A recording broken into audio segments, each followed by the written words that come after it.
excited about Mile 2018. I will be meeting you at the University of Houston, June 24th through 27th, 2018. We have plenty activities, fun-filled worship.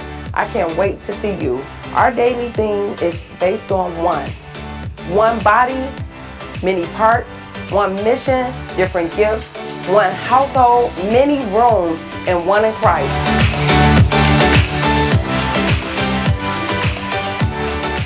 All this will come alive to us in worship through song, prayer, music, and fantastic speakers, and even through art.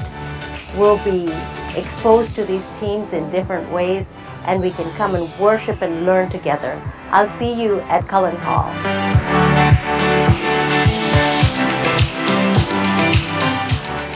Was ist das? What does this mean? Here's this, right? We read this everywhere in the Small Catechism because Luther wants us to make sure that when we talk about the creeds, when we talk about the Lord's Prayer, that we really know what we're talking about, that we really truly understand it. So as a small group leader, that's part of what you're going to be doing. And you're going to have the whole campus of the University of Houston just about to explore that. So whether you're talking about these things in a park, in a fountain, or over ice cream, it's just going to be a great time.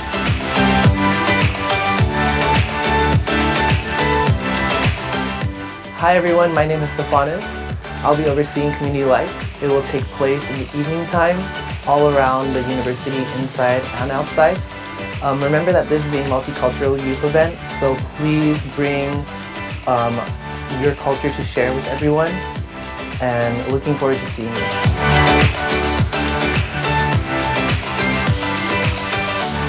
Music and worship is a big part of this event. Singing, dancing, sharing our stories and God's stories is a way that we'll bond as a family and a community. This is a diverse community.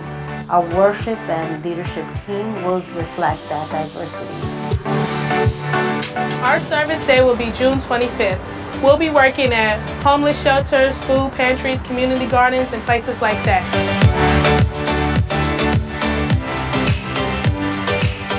What used to be known as caucuses will now be known as affinity groups. And during the affinity group time, which happens all over the campus, you'll be broken up into your specific ethnic background. And during this time, you'll talk about identity and how do you hold on to your identity and how do you claim your identity during the 21st century. And what does that mean for the church and the world around you?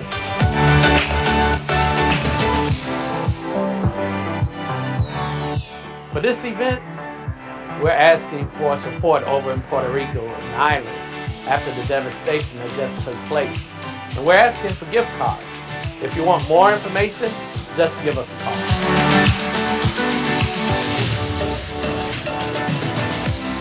As you notice, we have a lot of things planned for you. So if you have any questions or concerns, please go to our Facebook page, website, or give us a call. Looking forward to seeing you in June.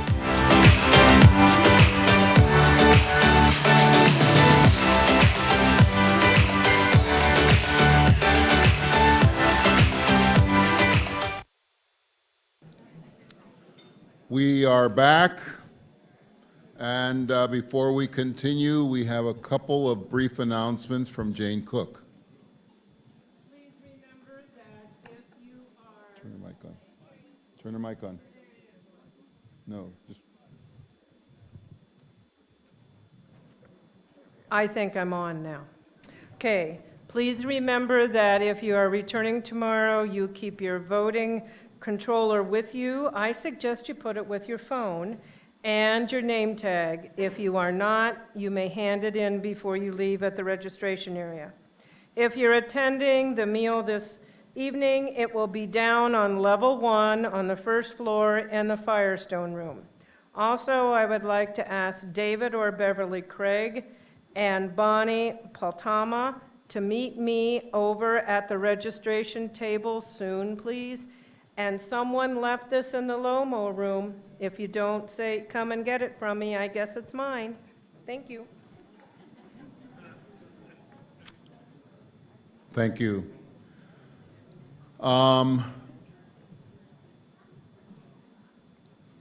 Just a word, if I would really encourage you to come back tomorrow. For one thing, this is my vested interest. The youth are leading our closing worship.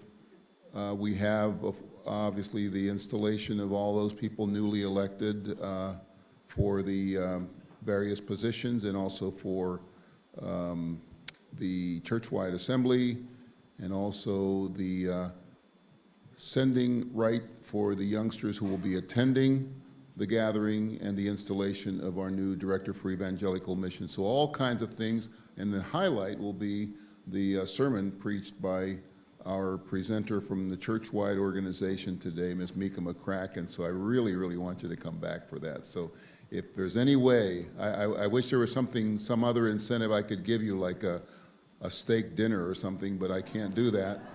But I do encourage you to make every effort to come back tomorrow.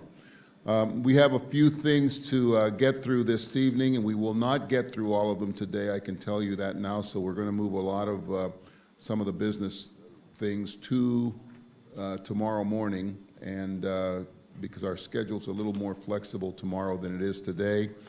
But I do want to call Josephine Wright back to the podium for a report from the Credentials Committee, and then we can proceed with our second ballot.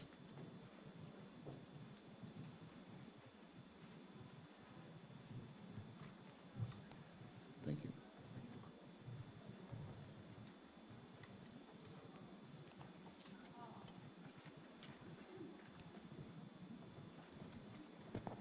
Bishop Allende, delegates and guests, our numbers have grown. We have 374 individuals registered. This breaks down to 186 lay and 12 official lay roster deacons, a total of 133 clergy, 82 male, 116 female. Our voting members break down 60% lay, 40% clergy, and 43 visitors. Thank you, Ms. Wright. We'll now continue on to the second ballot, and I call on Kate Venable from the Elections Committee to bring us those names.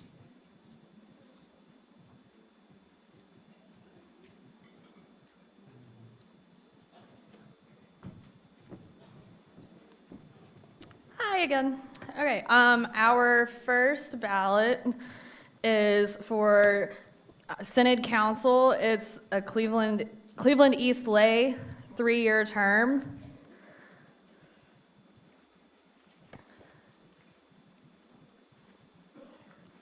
And please vote for 1. And press number 1 for Bobby Barnes, and number 2 for Gail Adamek. Voting is now open.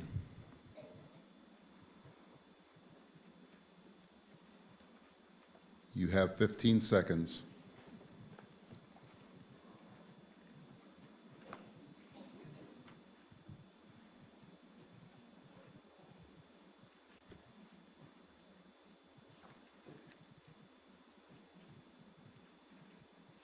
Voting is now closed.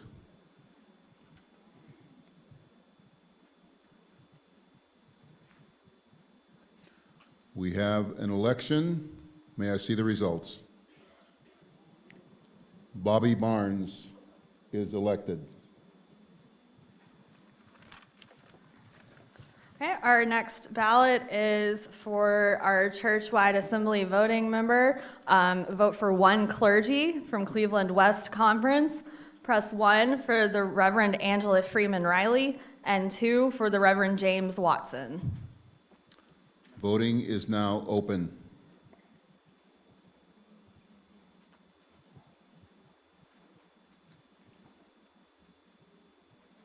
Fifteen seconds.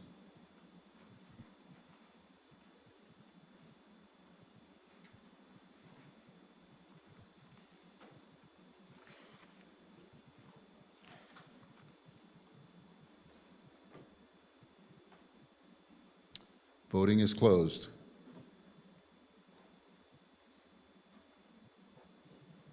May I have the results, please? Pastor Angela Freeman Riley is elected. The next ballot is also for churchwide assembly. Vote for 1 lay female from Canton Massillon Southern Conference. Press 1 for Kimberly Carr and 2 for Kitty Burgett. Voting is now open.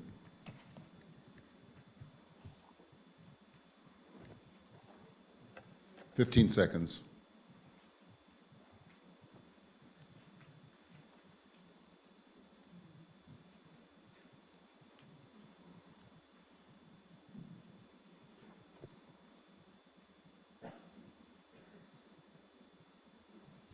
Voting is closed. May I see the results, please? Kim Carr is elected. The next ballot is also churchwide assembly. Vote for 1 lay female from Cleveland East and West and Akron Worcester Conference. Press 1 for Sonny Gilroy and 2 for Leah Colma. Voting is now open.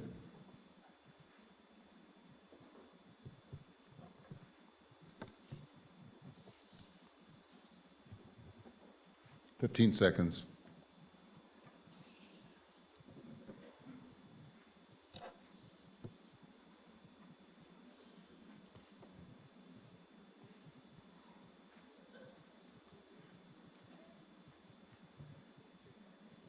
Voting is now closed.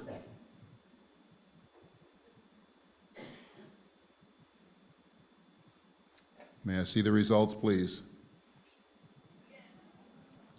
Leah Colma is elected.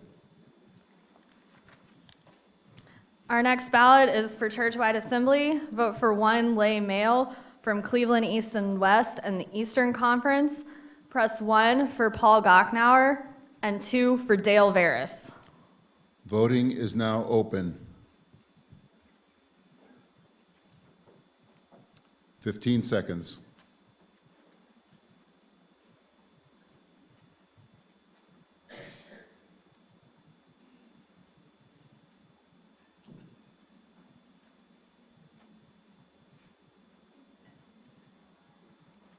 Voting is now closed. We have an election. Please let me see the results. Paul Gottschnauer is elected. Okay, and our last ballot is for churchwide assembly. Vote for 1 lay male, Canton Massillon, Akron Worcester, Richland Ashland, and Southern Conference. Press 1 for Tim Wood and 2 for Robert Dieter. Voting is now open. You have 15 seconds.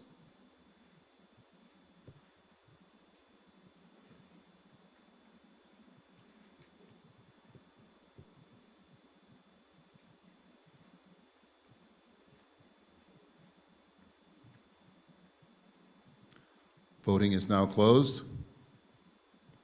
May I see the results? Tim Wood is elected. That completes our ballot. Voting has now been taken, votes have now been taken for all positions, so I now declare the balloting closed. Thank you, and thanks to Kate Venable and the rest of the Elections Committee. Thank you.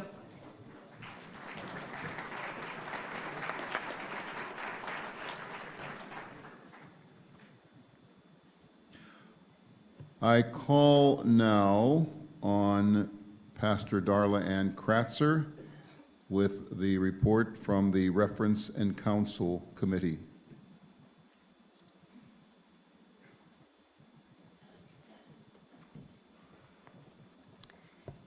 Thank you, Bishop Allende. We received Resolution 1 prior to the date for acceptance of resolutions. We received Resolutions 2 and 3 today on the timely subject of children separated from their parents in the current immigration work here in the United States. The committee has determined that Resolution 1, which you have in your pre-assembly packets on page 61, the committee has determined that Resolution 1 should be adopted. The committee has determined that Resolution 2 should be adopted, and the committee has determined that Resolution 3 should be referred to Synod Council. That resolution is specific to bringing the Northeastern Ohio Synod resources to bear on the situation of a particular group of immigrants separated from their children in our area, and therefore the Synod Council would need to determine what resources we have available. The resolutions proposed for assembly discussion, Resolution 1 and Resolution 2, will be uploaded onto the app and onto the website later today, and they will be projected on the screen when discussed tomorrow. If there are no objections, then we will vote on these resolutions tomorrow morning. Thank you. Thank you.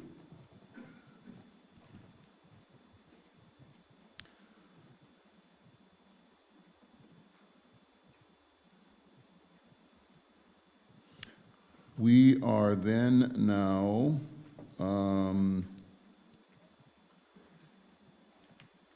at a point where we can take like one more thing, correct?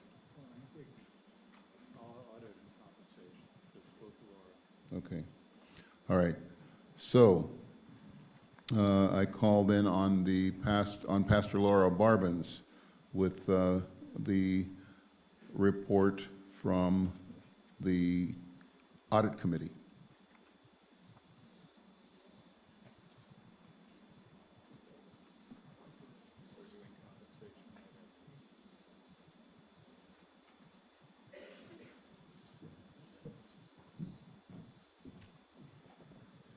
Thank you. I direct your attention to pages 68 and following of the printed material, or if you're in electronic form, page 74 in your reader and following.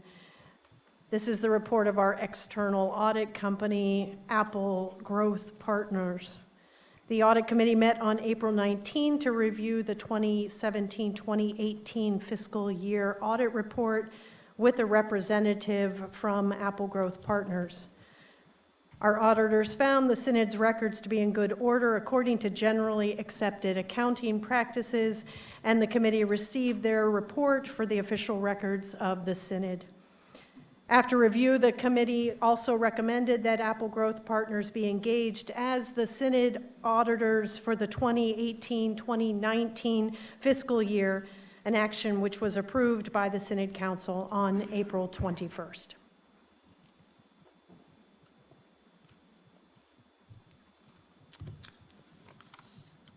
I'm just finding my papers, I'm sorry. I'm done. Okay, thank you. And thanks to all the members of the Audit Committee for serving on that committee. Would you like to then go on to compensation guidelines? Are you the person? That's me? If that's me, I don't know anything about that, but I'd be happy to stand.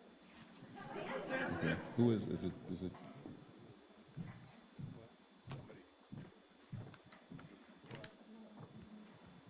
No, it's actually Chuck Mossberger. Okay, that's why.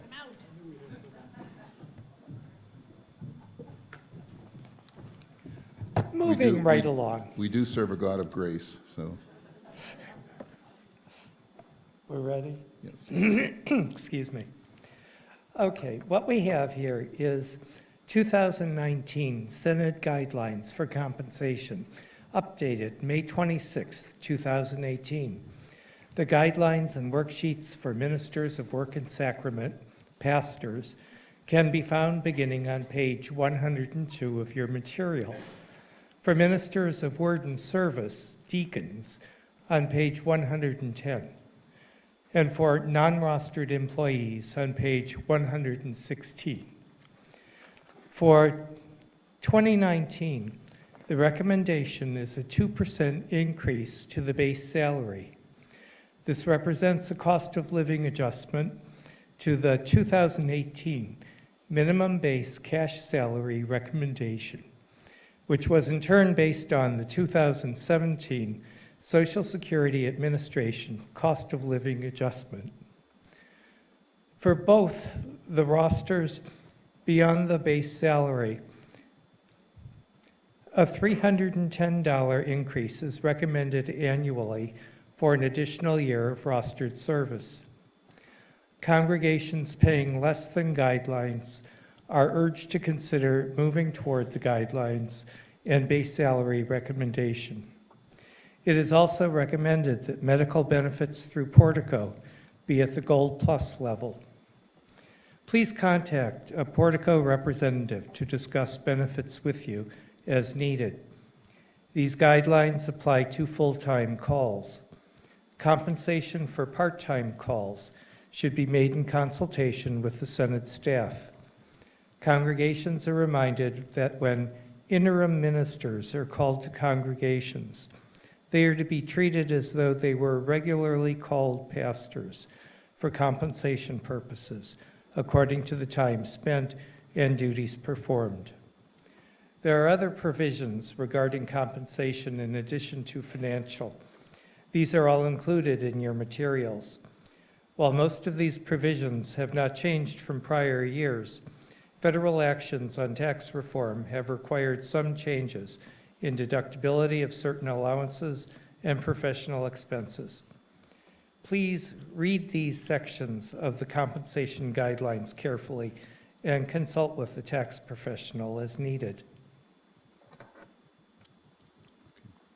There you are. Okay, I'm missing my script.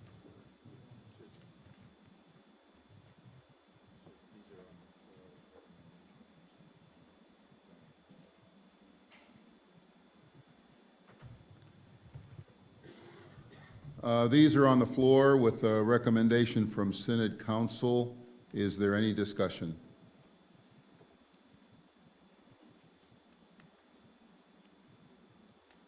Seeing none, then, do we move to approve, or? Yeah. Okay. We will vote to approve these guidelines, and I think we can do that by, do we have a slide? We do have a slide, okay. So to approve the compensation guidelines is 1, opposed 2, and abstain 3. And you may vote now. 15 seconds.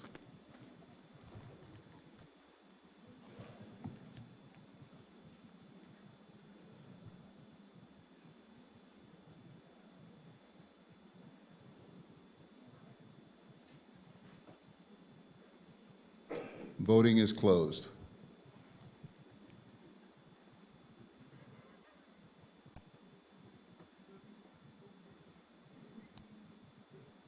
May I see the results? The compensation guidelines are approved. Thank you, Chuck, and the rest of the committee.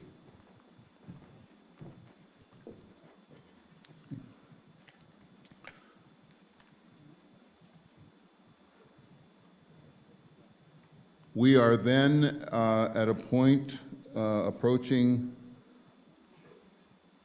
evening prayer, and everything else that we have scheduled is going to take some time.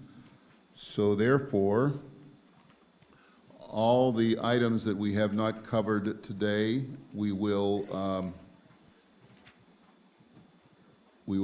address tomorrow.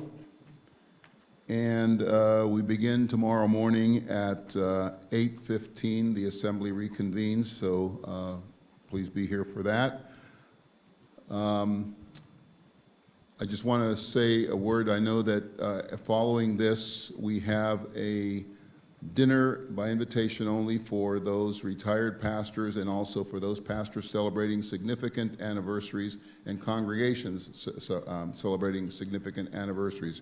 Just by way of explanation, normally we would have a luncheon for the retired pastors, usually in December, but we've decided that this way we can do something a little more significant, and also, since many of the people celebrating significant anniversaries often do not come back on the second day, we thought we would recognize them separate and apart. We will still acknowledge them tomorrow morning, but they will have their own special celebration this evening. So that is the reason. We hope to make this obviously a Synod Assembly tradition. And someone asked me today about whether or not to, if people could come if they wanted to. I think we can do that in future years but we this year decided to do it by invitation only, and who knows what the future holds. So this evening's business part of the assembly is closed, but we will now prepare for evening prayer. And that is on page 23 of your devotions booklet.